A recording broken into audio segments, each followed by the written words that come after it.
नमस्कार, मी अनुराधा तांबोळकर। आज आपण एक असं छान रेसिपी बघणार आहोत। आता ही रेसिपी म्हटलं ना तर ही अगदी पारंपरिक रेसिपी बरं का। ही आपण न्याहारीला करू शकतो, म्हणजे ब्रेकफास्टला करू शकतो, आणि मुख्य म्हणजे आता सध्या गॅसची टंचाई की नाही, अशा वेळेला वन डिश मील म्हणून सुद्धा ही तुम्ही रेसिपी करू शकता। या रेसिपीचं नाव आहे उकडपेंडी। जवळजवळ सगळ्यांना ही माहिती असेल, पण आज आपण ती करून बघणार आहोत, कारण ज्यांना माहिती नसेल त्यांच्याकरता ही खास रेसिपी। मुख्य म्हणजे या रेसिपीमध्ये कणिक आहे, म्हणजे गव्हाचं पीठ आहे, त्यामुळे हे पोटभरीचं जेवण होतं। आणि ताकातली उकडपेंडी केली तर ती अप्रतिम लागते। चला तर ही उकडपेंडी कशी करायची ते बघण्याकरता आपण आपल्या स्वयंपाकघरात जाऊया। येता आहे ना? आपण उकडपेंडी करणार आहोत। ही अगदी पारंपरिक रेसिपी, त्याच्याकरता आपल्याला कणिक लागते।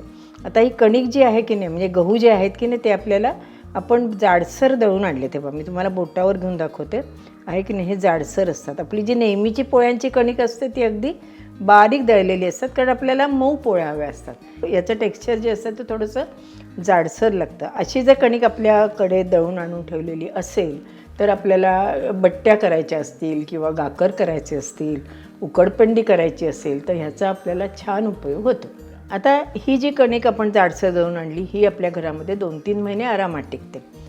ही कणिक आपल्याला तेलामध्ये किंवा तुपामध्ये खरपूस भाजून घ्यावी लागते। ही पाही दाखवली की नाही, अशी खरपूस आपण ती भाजून घेतली तर आपली उकडपेंडी छान होते। अशी जर कणिक आपण भाजून ठेवली तर आपण आपल्या फ्रीजमध्ये तर ही 2-4 महिने राहते, पण फ्रीज बाहेरसुद्धा जवळजवळ 1-1.5 महिनासुद्धा राहू शकते।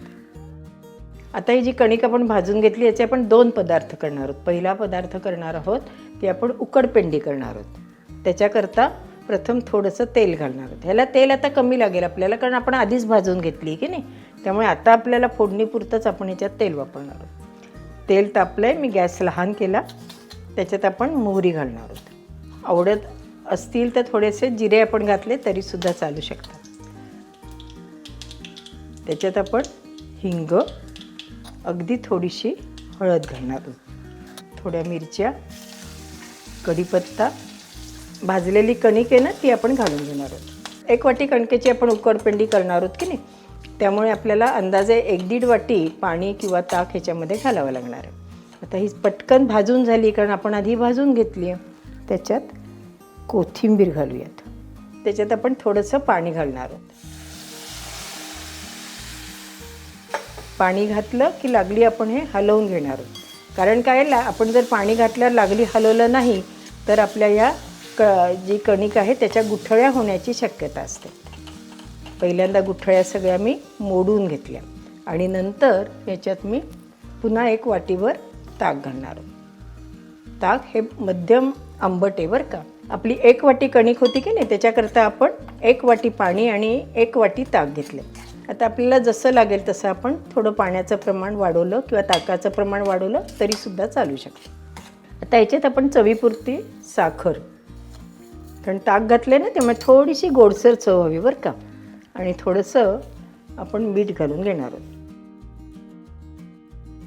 ही अशी पिवळ्या रंगाची उकडपेंडी केली तरीसुद्धा छान लागते, किंवा आपण याच्यात थोडंसं लाल तिखट घातलं तरीसुद्धा आपली उकडपेंडी छान होते। आई, तुम्ही सुरुवातीला सांगताना सांगितलं की आपण कणिक जाड दळून घेऊया। हो, पण आता समजा मला आत्ताच करायची आहे, माझ्याकडे जाड दळलेली कणिक नाहीये, तर मग ती काय करायचं? मग काय असतं कांचन, दरवेळेला जाड आपल्याकडे कणिक असते असं नाही।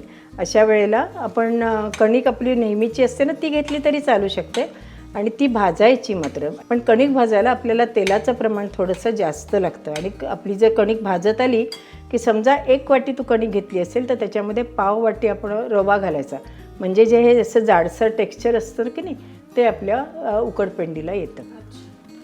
ह्याच्यात आपण रंगाकरता थोडंसं तिखट घालणार आहे। हे ऑप्शनल आहे, पण लहानपणापासून मला तिखट घालून केलेली उकडपेंडी खायला आवडते, त्यामुळे मी याच्यात थोडं तिखट घातलं आहे। हे आपण चांगलं एकत्र करून घेऊयात आणि ह्याच्यावर थोडासा पाण्याचा शिपका मारून याला चांगली वाफ येऊ देऊयात। गॅस मात्र अगदी मंद पाहिजे बरं का। अगदी 1 चमचा पाणी घातलं आहे आणि त्याच्यावर आपण हे झाकण ठेवून देऊयात। गॅस मात्र मंद। वाफ यायला अगदी 1 मिनिटसुद्धा लागत नाही बरं का। एक वाफ आली की आपली उकडपेंडी तयार।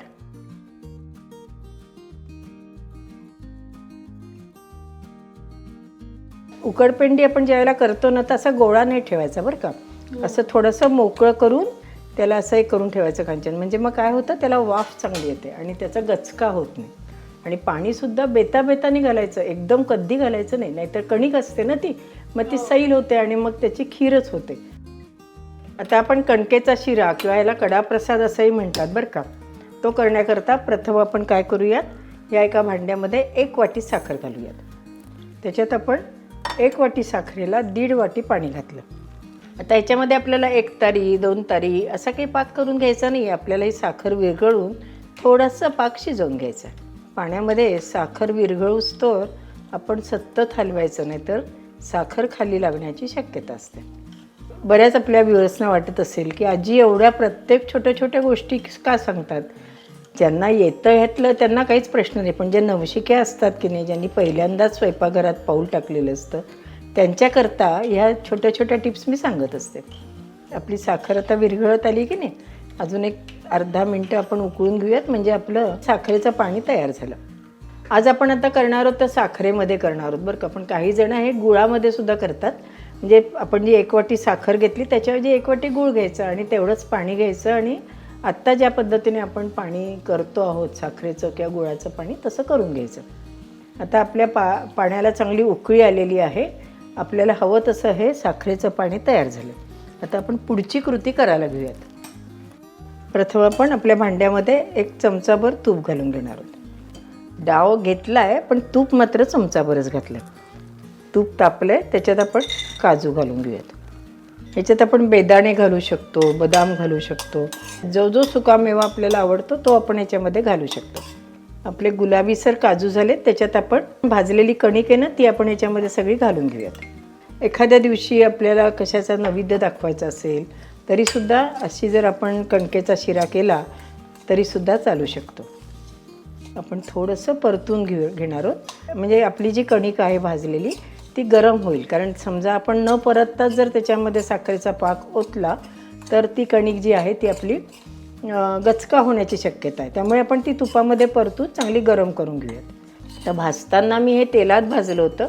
तुम्ही तुपात जरी भाजून ठेवला हा तरीसुद्धा चालू शकतो. तेलात भाजून नंतर जरी आपण असा हा शिरा केला तरीसुद्धा चालू शकतो.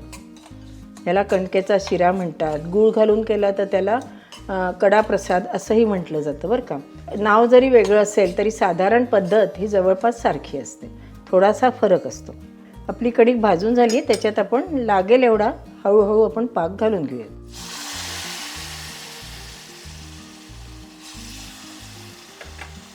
कधी एकदम पाक घालायचा नाही बरं का, किंवा कुठल्या ह्याच्यामध्ये एकदम पाणी घालू नये, नाहीतर मग काय होतं की त्याचा एकदम शिजतो तो पटकन आणि मग त्याच्या गाठी होतात. साधारण जेवढं आपली कणिक असेल तेवढं तरी पाक आतमध्ये पहिल्यांदा गेला पाहिजे. म्हणजे 1 वाटीला 1 वाटी पाक तरी पहिल्यांदा आपला गेला पाहिजे आणि मग आपण तो सगळा एकजीव करून घ्यायचा. अजून याच्यात आपल्याला थोडासा पाक लागेल.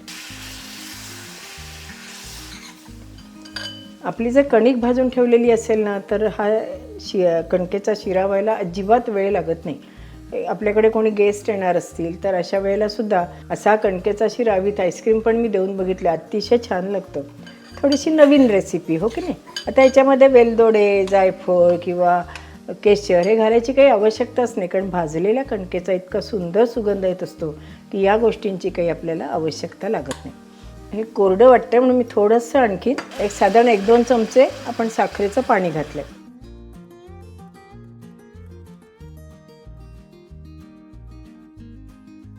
जसं जसं आपण पाक घालत जातो तशी तशी कणिक फुगत जाते आणि ती चांगली शिजत जाते. आता समजा ह्याच्यातनं आता 1 पाव वाटी माझा पाक उरला तर त्याच्यात गार झाल्यावर त्याच्यावर लिंबू पिळायचं आणि त्याचं सरबत करून घ्यायचं. कुठली गोष्ट वाया मात्र घालू द्यायची नाही. आपली कणिक जी आहे ती छान शिजली गेलेली आहे. अजून पाक घालावा किंवा पाणी साखरेचं घालावं असं काही मला वाटत नाही आहे. छान झालेलं आहे. त्यामुळे आता मी गॅस बंद करते आणि हा गरम गरम शिरा कणकेचा आपण वाढायला घेऊया.